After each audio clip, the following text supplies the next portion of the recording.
words. I strongly believe that. If the minister was honest, he would say that someone made me sign this. I did not write it myself. As when the other letters that were signed off by the former Inspector General of Intelligence that were drafted by Gerald Mkhwanazi, that the Inspector General did not write, but she signed them, the letter. And I said, I invite Advocate to Jay Cavender to come here so she can confirm those things, because she used to work in that office of the Inspector General. So when the Chief of Staff, Mr. Nkabinde, says to me, the letter's been going back and forth, it made me believe that he was a facilitator of this letter coming from somewhere where it was being drafted to the minister for signature, and back being corrected and eventually gets a signature. So I like to believe, as much as the minister has to take ownership of the letter, his signature is here, but I don't think he's the author of this thing. Because if he was, then the question would be, Minister, why didn't you feel that it's important to first sit down with the National Commissioner and talk about this? How could you make such a drastic decision based on the wrong information? I mean, if you look at what that paragraph says, in 2019, that's a wrong thing to start. A directive was made to the National Commission of Police following the Morane Commission report. I presented before this committee that the President of the Republic, on the 18th of May 2018, he addressed the citizen in Pietermaritzburg about this matter. On the 21st, there was a meeting of the IMC. On the 24th of May 2018, the President was in this House of Parliament. We spoke about the IMC. But comes the Minister of Police, who arrived in July 2024 as the Minister of Police. He comes and he says, this task team was established in 2019 based on the Morane Commission. We can see the person who's misinformed. He's a year late about the dates. So it's part of the things I wanted to address with the minister. Had he given me an opportunity, we're going to talk about. But he felt that I'm less important to be listened to, and he goes ahead and enforces this letter. So it's a typical example of why I'm saying the minister did not draft this thing. Someone wrote this and made the minister to sign. But if he says it was on his own who wrote this letter, I hope that what he's going to say here under oath versus what the criminal investigation is going to uncover is going to collaborate. Otherwise, there's going to be a problem. I think I'm satisfied with your response, General. On page 20, paragraph 37. Before you go to the next question, just to check, General, because Honorable Nombalo says, at the time the minister signed or sent, or the letter was sent on the dissolution of the PKTT, had he demanded a report, a status report to say, this is the work that has been done by the PKTT. It is succeeding or it has failed. So here with this letter, be informed that we are dissolving it. Was there any request for that status report? I will expect, Honorable Chair, that the minister understands that the accounting officer in the police is a national commissioner. Therefore, a report must be requested from the national commissioner. So what the national commissioner is saying is that he was never requested. But the national commissioner will come here tomorrow. I'm sure he will come and confirm that. But he says he was not informed. He was not requested to provide such. But on the defense of Minister Mkhwanazi, I cannot say that he did not receive any briefing from somewhere. There's a possibility that he might have been briefed by the Deputy National Commissioner, Crime Detection, Charles B. I'm not saying he did, but there's a possibility that he would be briefed by him. A person who might claim that says, I'm in charge of all the investigations in the country, so therefore I'm briefing you, here's the position. And if he believes that, well, it's up to the minister then to account why he believes something that comes from a junior person, but not the accounting officer. Do you have any recollection of yourselves who were involved being requested to provide any report? No, there was never a request. Thank you so much. You can proceed, Honorable Member. Thank you very much, Chairperson, for that progressive intervention. General, on page 13, paragraph 20 of your statement, you are saying Mr. Nkabinde said he was put under significant pressure.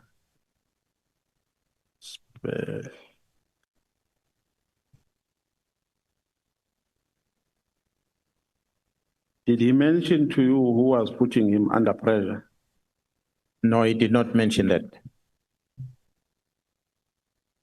So you didn't make a follow-up question of who exactly was putting him under pressure? No, I did not. Okay, with regards, you have also mentioned that there was an attempt to link General Khumalo to the murder of Cindy Magaqa, the former SG of the ANC Youth League. And the impression which I drew from how you expressed it is that that attempt was just frivolous. It had no material evidence.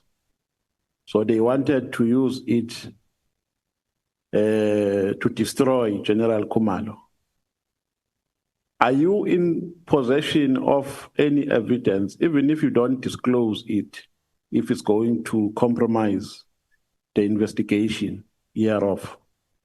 Are you in possession of any evidence which suggests that General Khumalo was never involved in the murder of Cindy Magaqa, and therefore any attempt to associate him with such was nothing but just a frivolous attempt to destroy him? Honorable Chair and members, I was the Commander, Provincial Commissioner acting in KZN 2018-2019. I've been involved with the work of the PKTT, and each time they are conducting investigation, they were keeping me informed about the status of the investigation. That's why I know about the arrest of the mayor, I know about the arrest of the municipal manager, I know about the arrest of police officers, I know about the arrest of the hitmen, and I know about the challenges the team faced when they're trying to seek information from crime intelligence in order to establish whether indeed is it true that the vehicle and the firearm that were used were sourced from crime intelligence. If so, what was the project that the crime intelligence was busy with that led into such? So when I was briefed about all those things, and also a meeting that was held at Pietermaritzburg prison, new prison, over the weekend, outside the visiting hours, where a group of men dressed in black suits and driving fancy cars that came to have a private meeting in prison with the mayor at the time and some people that were arrested discussing that case, a meeting that ended with information coming to us that the people are going to court on Monday, the mayor is going to be released in court. And exactly that what happened. When they went out to court, they were all released. The mayor and the city manager were released, except the hitman. That's why the hitman is now making stories, because he was part of the initial arrest. So I knew about all that information. But when I saw in the media, the Mr. Adams, member of this parliament, who I believe engaged with one of police officers that were arrested, that is currently in custody in KZN, and who then the member who used to work with the political killings task team, arrested by the same task team, he's then becoming a whistleblower by claiming that the team is the one that was behind the murder of Magaqa, forgetting that the team is the one who was behind the arrest of the people that were involved in the murder of Magaqa. That mispresentation, which landed in a public space, and the narrative was drawn that Khumalo is a bad person as a result of that. The PKTT are bad people. As we speak now, members that used to work in the team have been visited to issue statement or write statement, negative statement against the team. It's something that's happening as we speak by the people that want to justify that there was a need to establish the team. I've said members were arrested within the team If Khumalo or any other member that was working in the team was wrong, they can be arrested as well. Don't dissolve the team because of those individuals. Over 30 police officers were arrested. The team was not dissolved because they was doing his job, arresting on one of their own as well. So if Khumalo is one of the people that should have been arrested as a result, that evidence should have been presented. We've got IPID that has a responsibility to investigate police conduct. They should have been approached and given evidence and let them investigate. But that was not objective because there was no facts on that. But it was just a smear campaign to make sure that they destroy the image of Jairo Khumalo and the members that are working in the PKTT. If my memory serves me well, General, the decision to release the two members that we have spoken about, the former mayor and the former municipal manager, which was made in Mkhulu Magistrate Court, was that there was no insufficient evidence.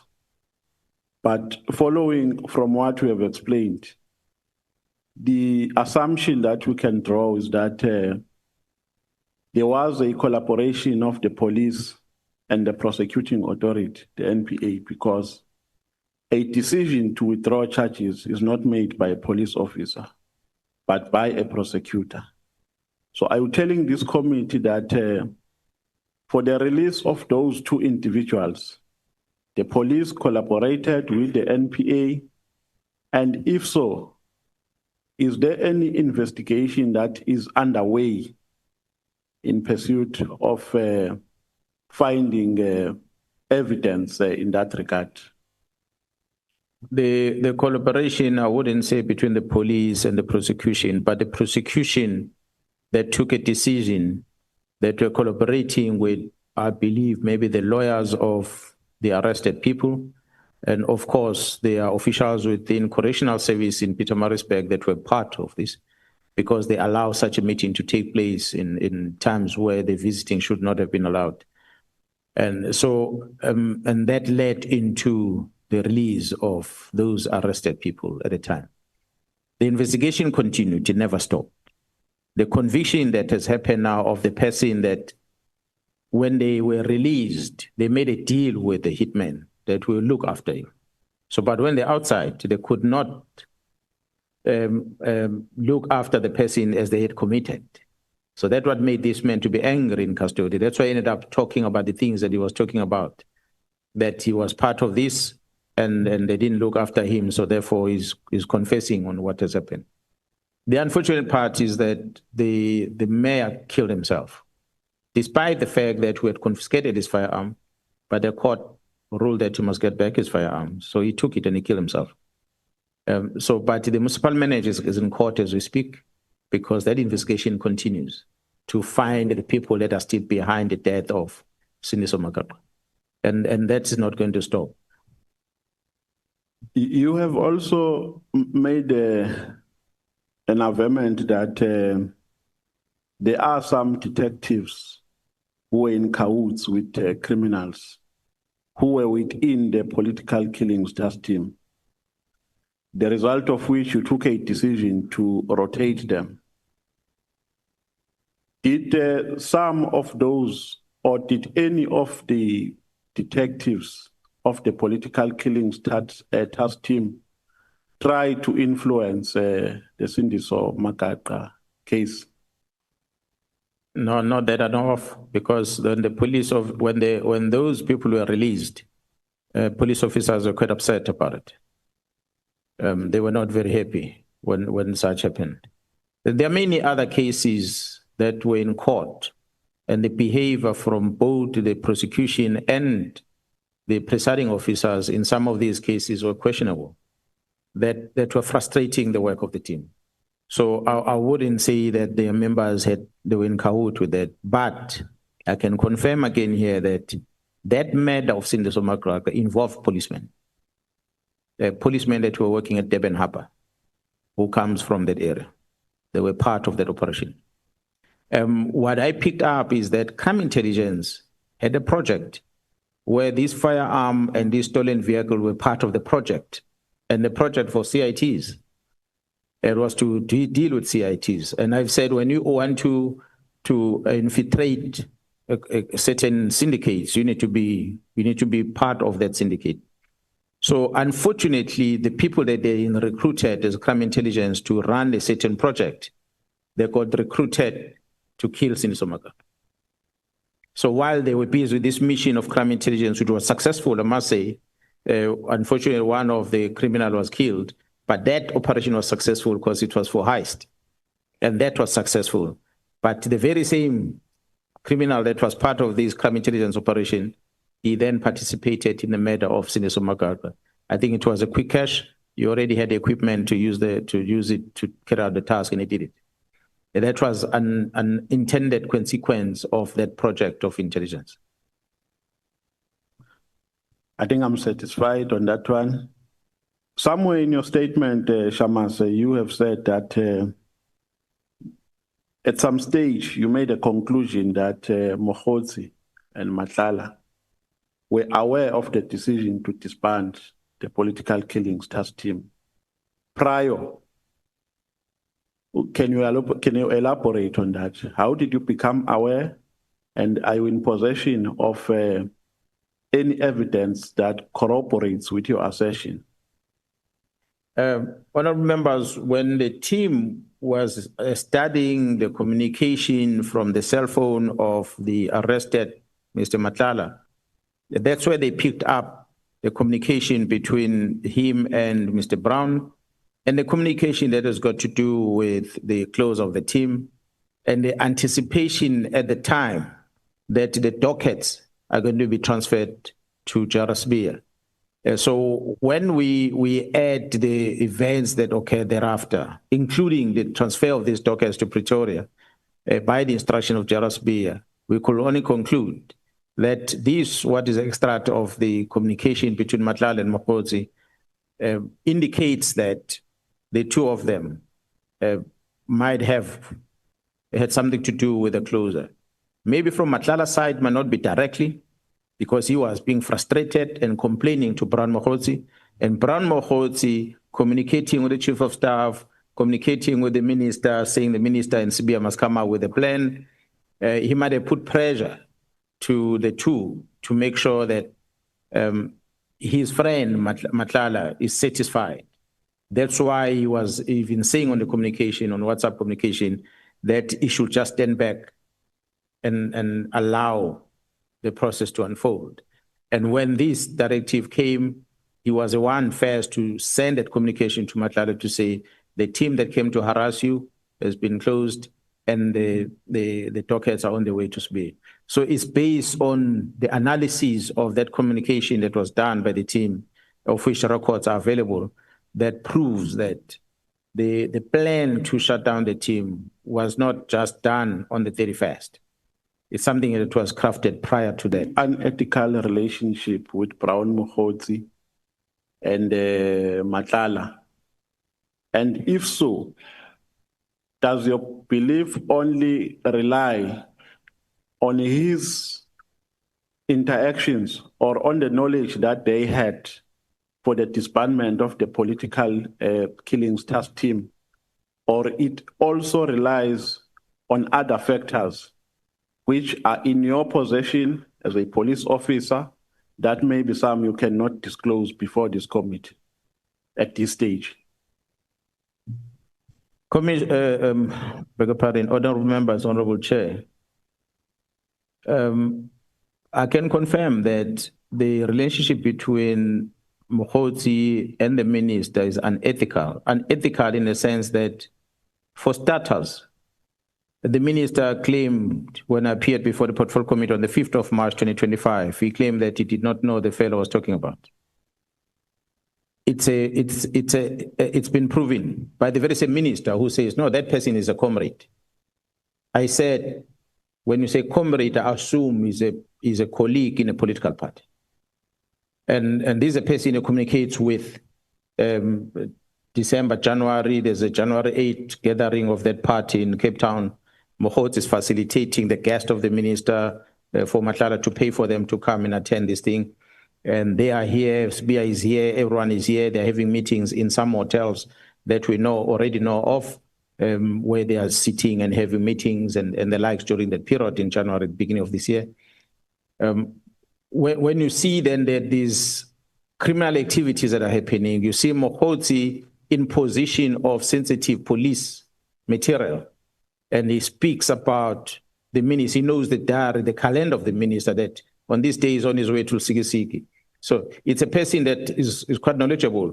And if this person is not in government as a colleague to the minister, and this person is not in the political party of which his own political party disowned him recently, that he's never a member there. The records we have in our position is the role that this Mkhwanazi was playing in the political campaign of the very same minister in the past. The communications that time when they were busy fighting for position back then, up to the conference of that political party, we have these records with us because it's an intelligence work that must do. The exchange of monies and the likes is available within intelligence. It's one of the things I was cautioning about that pushed these members to talk. They're going to release that.